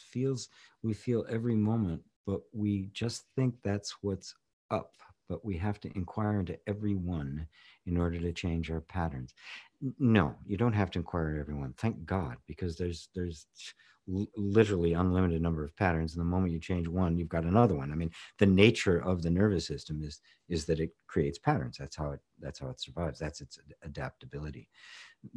We only have to become aware of the habit of projecting a sense of self upon that which is not a self, upon that which is simply being experienced. That's it. That's all you have to do. Kapoor, sorry, following through with your previous comment, how would one go about creating a safe environment for the nervous system? Thank you again. Well, the very fact that you allow yourself to feel what you're feeling, I call it the yoga of allowing. And it's the beginning of the inner reconciliation training. And inner reconciliation is just that, exactly how to create the safe environment. But the number one thing is to drop conflict. Stop having a conflict with what you're feeling. Stop trying to push feelings away. Stop trying to reframe them. Stop trying to reinterpret them, trying to get rid of them.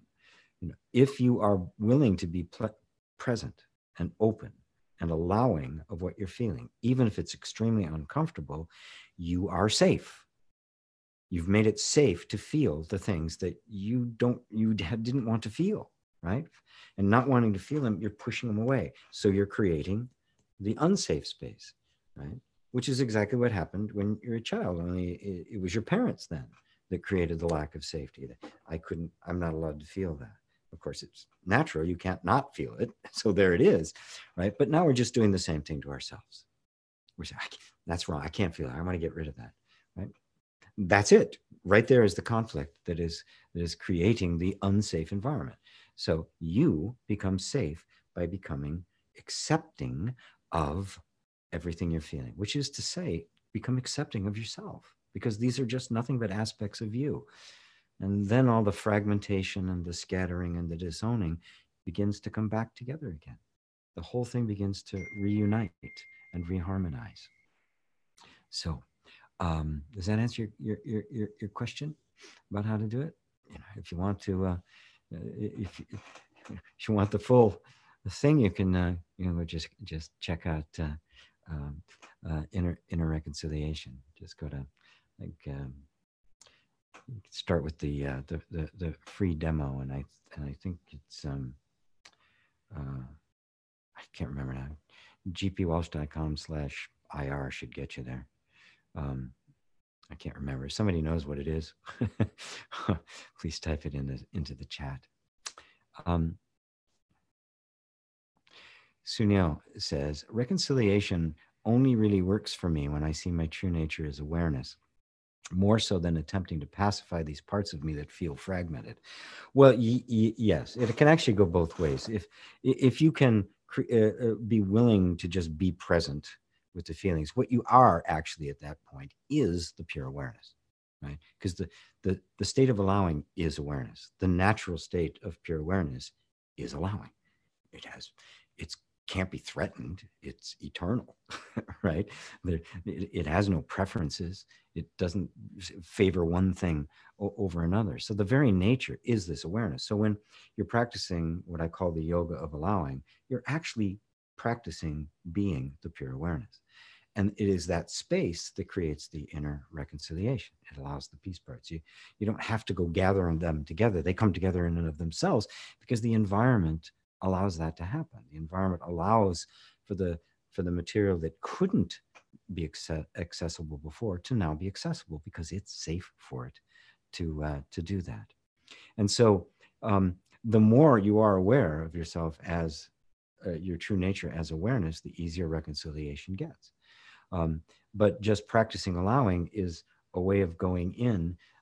For most people is just more practical because without realizing it, you are simply being pure awareness. I sometimes call it the peacemaker, which is just, this place in the middle that isn't taking a position, isn't taking sides. I call it the light at the center, which is kind of the pure white light of which all of the various aspects of consciousness are merely an instance of.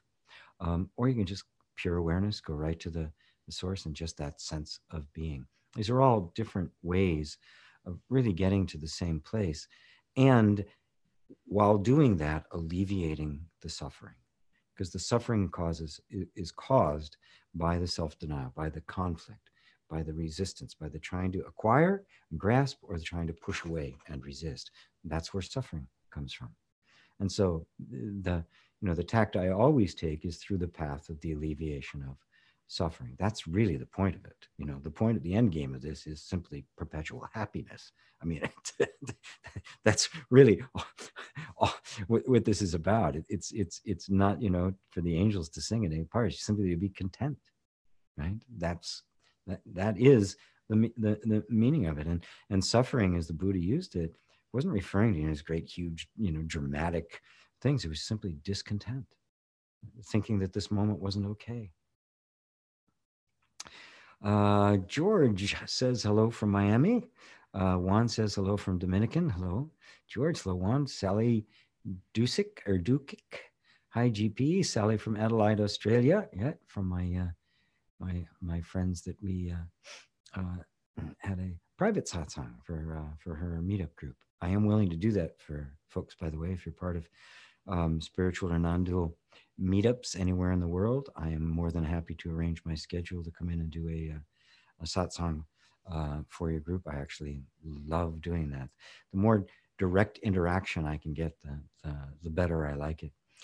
I really wish I had a way to have people call while I was here. At some point I will, because boy, I was at a spiritual meet and greet meetup group here in Seattle yesterday. A wonderful, wonderful time, because it's just so wonderful for us to be together in person. There is a dynamic and a beautiful energy from just being in person. I mean, this is great. I mean, all over the world we're having a conversation, right? It's absolutely fantastic. But call me old school. I just love sitting, feeling somebody's presence, looking in their eyes, just having that kind of an intimate exchange of two honest hearts wanting to know the truth. There's just nothing more beautiful. Sunil says, Sunil, thanks for clarifying. It feels like a relief that I no longer need to look for myself. Yes, isn't it? The seeking is really over. Awareness is no longer some object that I need to find. It's already illuminating every experience. Yes, everything's having an awareness, right? We've just ignored the obvious because it's not a thing. It's not an object you can look at. It's what's doing the looking. It's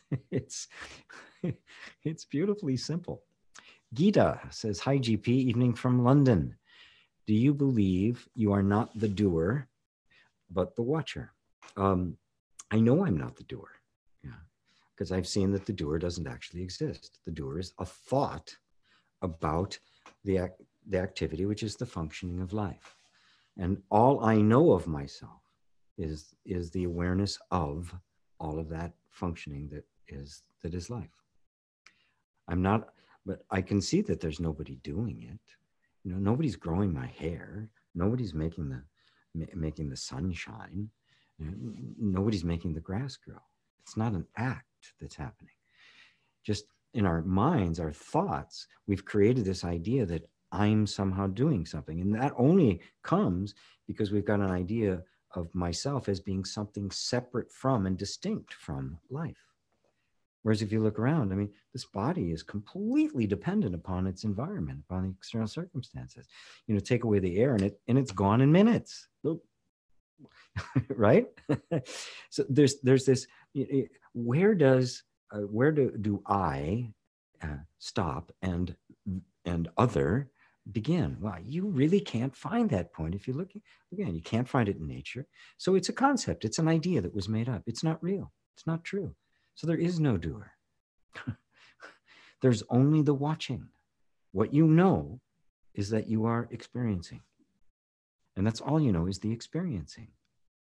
Right? That's a given. It's self-evident, right? So is somebody doing that? Are you watching, or is it just happening? Right? Is that sense of being something you're doing? You know, you get up in the morning, you have to start it up, or is it just happening? Nobody's doing it. It just is. Things happen. There is doing, but there's no doer. Right? Choices are made, but there's no chooser. Travel plans are made, but there's no traveler. Right? All of that is happening. You are not the doing. You are the witnessing of all that is happening. And that witnessing is effortless. I mean, nobody's doing that, are you? You know? Hello, Sophia. Prob. Oh, no, poob. Well, you eat acid and wake up. If you eat, I'm not exactly sure what the question is. You're talking about taking like LSD or plant medicines and that kind of things. They've been part of that process, but I don't know of anyone who has actually attained awakening through that. You know, they're a useful medicine for assisting in the process if taken as a medicine. But like all medicines, they're temporary. Like everything else, everything is temporary. The experience of plant medicines, spirit plant journeys, and that sort of thing, is to have an experience of that takes you temporarily out of the the repetitive patterns that are going on. Meditation does the same thing, and hopefully you see that it is just a repetitive pattern, that what we regard as reality is not. Then becomes the work, comes the deeper work of integrating, and you can't walk around on ayahuasca all day, every day, right? It's an experience, and all experiences will either feed the ego or will have the effect of awakening you to a deeper sense of who you are. That awakening then has to be brought into yourself. It has to be without any external references, without any external aids, because it's self-sustained. It does not need anything external for it to realize itself. So, so I hope that answers your question about it. There are some well-known Buddhist teachers who are using ayahuasca in particular on during their Buddhist retreats, but it's all within the context of meditation and of self-awareness, and it's just kind of an aid, because there are some people who meditate for many, many, many, many years and never actually have that experience that of having the veil fall for a second. Well, the plant medicines can do that. And so you can have that experience, which gives you a point of reference. And I do know many people who've done the journeys, and it has deepened now their meditation. But it is not the be all and the end all. And I don't know of anybody who's actually had the full awakening as a result of it. Right? So I hope that answers your question, Poob. Iwa says, aha, that's great. Yes, you made it clear now for me. Thank you, thank you, thank you, you, for your profound words and sharing your wisdom. It's not my wisdom. It's just wisdom. I would blush to speak about it the way I do if I thought it was mine. Let's see. Wisdom doesn't have an owner. Right? Nobody owns it. Wisdom is simply awareness expressing itself. So that which recognizes the truth of the words that I say and resonates in you, that is the wisdom. It's that recognition that is in you. Papino, hello. Papinu, lately I have moments where I feel happy for no reason at all. Wonderful.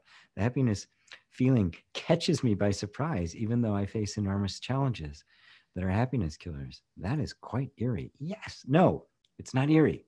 It means that your sense of joy, your sense of presence, your sense of being is being liberated from its constant referral to external circumstances. And this idea that we all get that somehow my happiness, my inner happiness is dependent upon the external conditions. It's not, never was. The belief that it is makes us feel like we're not happy when conditions aren't a certain way, and we are happy when they are, not recognizing that that happiness is actually our innate quality, and that there's no such thing as a circumstance that can kill that. There are no happiness killers, except our belief that happiness, which is our true nature, is dependent upon circumstance. She continues, there's an excitement of happiness I feel, and it is intimidating because I have no reason to be happy. It's quite confusing. Well, I hope I'm making it clear. Yeah, because our minds are always thinking there must be a cause to happiness. But what if happiness is your nature? It doesn't have a cause. It just is. You know, I said earlier about knowing and being one and being the same. Our knowing is our being. Well, the third part of that trinity is Sat Chit Ananda. You know, being. Sat is being. Chit is awareness, consciousness, and Ananda is happiness, bliss, joy. The nature of knowingness, the nature of knowing, it's not flat. You know, it's not nothingness. It is pure joy. It is pure bliss. It is the pure stillness of and wholeness of all being. So yeah, when it's beginning to dawn and sink into your heart that happiness is your nature and it doesn't require a cause, it doesn't require any set of circumstances, it's unconditional. Well, as that begins to sink in, your mind's going to get a little bit confused. What? Can get a little bit disoriented. I'm happy. There must be a reason I'm happy. It's going to start looking for all the, I'm happy because of that. But that's just a habit. Notice it. Yeah. You're happy for no reason because that's your nature. You don't need a reason. And as a matter of fact, if you recognize that, you'll never not be happy again. Right? Even when the emotions come and go, even when you feel sadness, there'll still be this subtle, quiet joy of being behind it. You know, it's the character or quality of your experience. The actual circumstances itself does not have any effect on it. Does not have to be in a certain way in order for this to happen. You have achieved a level of freedom from dependency upon the referencing of the external. You're on the path, my friend. You're on the path. Keep walking. Man, the Hindus really had this shit down, man. They've known this shit for like millions of years. Damn, man. Eli, yes. Yeah, it does seem like it does seem like that. You know, when they talk about the the Vedas, which are the earliest writings in India, the earliest spiritual writings ever, anywhere that have been found anyway. Um, they say they have no idea of their origin. They try to pinpoint it to, when they were when they were when they were migrating and coming into India and things like that. But there, the they would say they've always existed. It's just, we've discovered that which it has always been, and how far back that goes, who knows? Really, who knows? But yeah, they really got this shit down.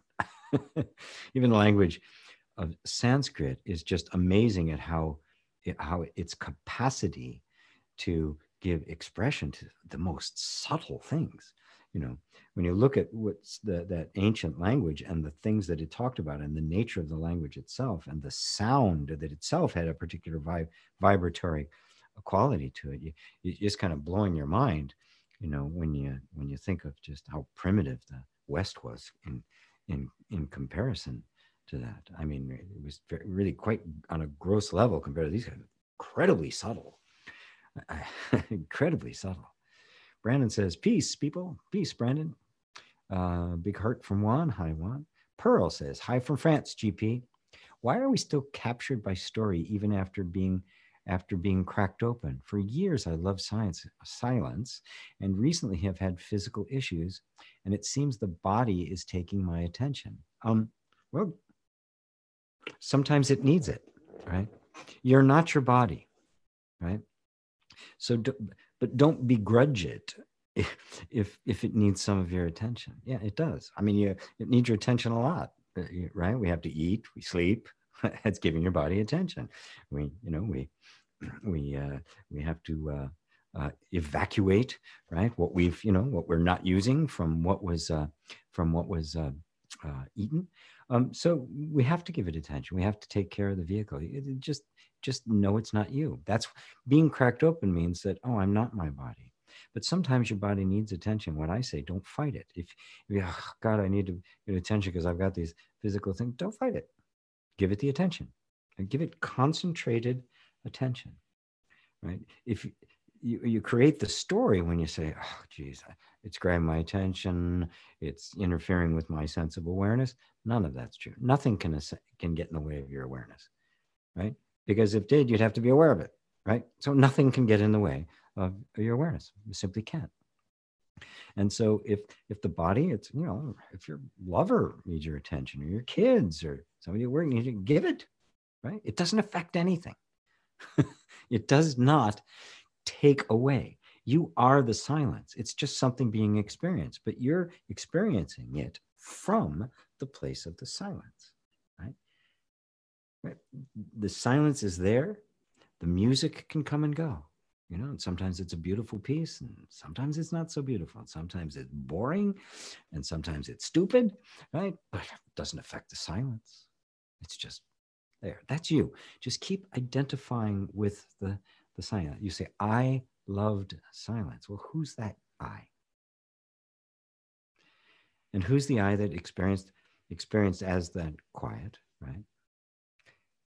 And is that anything other than quiet? Isn't it that quiet that the sense of silence or the sense of sound or the sense of activity comes and goes on? Right? And so there you can drop all the conflict or argument with what should be happening, or that it's taking attention, I don't want it to take attention. The argument with it is what is creating the sense of a separate self and the sense of you're losing touch with the silence. It's that, not the attention needing of the body. Is that clear? It's a belief about it and not the actual thing. You can't be separated from your awareness. You can't be separated from the silence. It's not possible. It's always there. Even if there's an enormous amount of activity going on, the silence is still there. Hadao. Hi. Krishnamurti said, the observer is the observed. Nisargadatta said, what can be perceived cannot be the perceiver. these teachings seem contradictory. Can you explain your thoughts on this? On the surface, they may seem that way. So the observer is the observed, right? But they're both actually pointing at the same thing, only from different directions. Nisargadatta is a little bit more approachable, I think, simply because it's easier for us to see what we're not than to see what we are. And eventually, what Krishnamurti is referring to is that the whole subject-object relationship just kind of collapse into knowingness itself. And when the knowingness becomes for you the whole sense of identity, you see that there is no separation between the knowing and the known, and that you are the knowing, right? So that there's a oneness between the knowing and the known. Matter of fact, you can't have the known without the knowing. It doesn't exist independently of the knowing. It is simply the manifestation of knowing, right? So notice when I say that, that's a little more to wrap your mind around than saying, okay, you're not what you are perceived. So what are you then? Right? That's going back to what I was saying in the beginning about coming to know yourself without any external reference. No self-knowledge without referring to anything other than yourself, right? If I want to know something, I look at that something, not other stuff about it, not pictures of it, not a dirty version of it. A corrupted version, or look through, colored glasses. I look at the thing itself. I take away everything that isn't that thing, so I can see it just as it is. I mean, that's what this spiritual inquiry is, right? And so you see that once that happens and you become established in that I am not what I'm perceiving, I am the pure perceiver. At that point, you can turn the lens around and once again begin to take in all of the things that you first disidentified. Now, suddenly, they can be welcomed into this immense space, this vastness that you are, and you begin to experience the oneness of them, that they don't exist separate from you, but in fact are nothing but you. They are made of you. Is that clear for you, Hadao? Message held for review. Show. It's okay. Barbara. Oh, gpwalsh.com/RIR will take you to the page where you can see the it's like a 20-minute video or a kind of guide through the yoga of allowing, and then you'll have the opportunity to buy more of the inner reconciliation. There's a whole course. There's an introductory I call the yoga of allowing. Then there's 3 levels of it, and after that, if you want, you can go on and take a facilitator training, which I try to do twice a year. So thank you, Barbara. At gpwalsh.com/IR. Couldn't be simpler. Antonio, hi, GP. Sound is not good. Really? Is anybody else having that experience? Now that it's like, at the end, that would be, I can't hear anything. I've been just talking to myself. Miss B, hi from Llandudno. Llandudno. Did I say that correct? Spiral Dynamics, hi from France. Hello from France. Is the body an illusion? Why am I not the body? Can you tell me more about that, please? Sorry, I got something caught my nail here.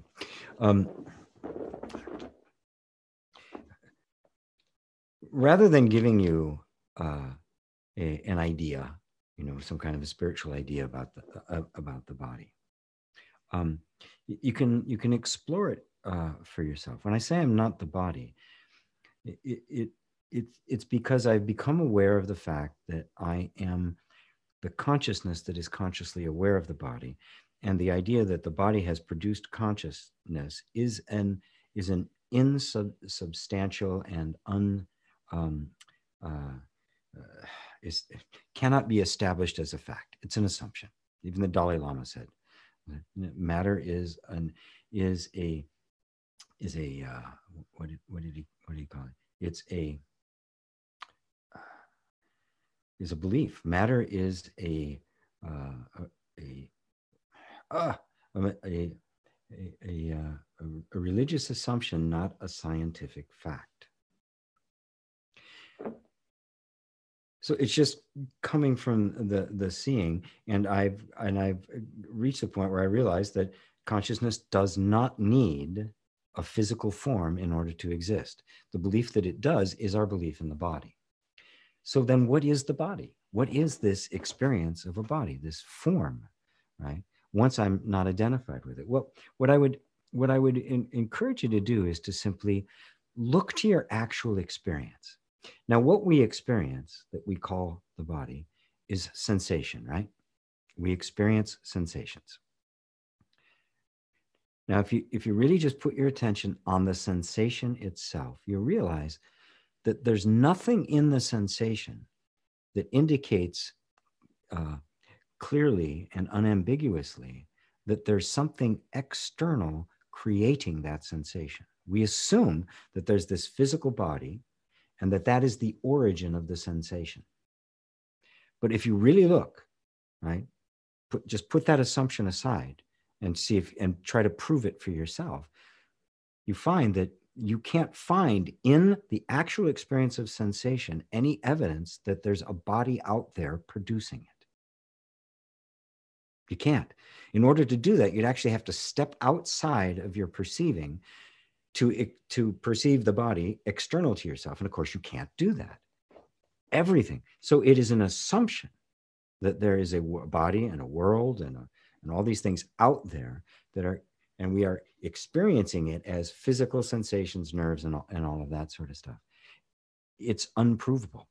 And if you really focus your attention, it'll become clearer and clearer and clearer that the sensations are simply our knowing of them, and that the sensations are not coming from a body. They are coming from the mind.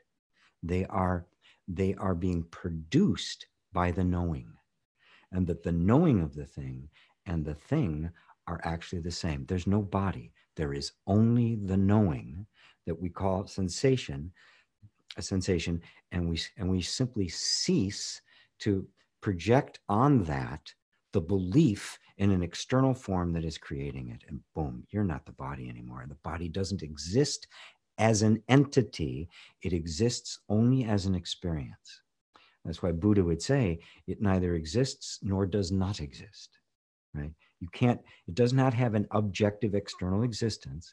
It is only existing as an experience, and it has no existence separate from your experiencing of it. That's the best way that I could possibly articulate at least right at this point. So,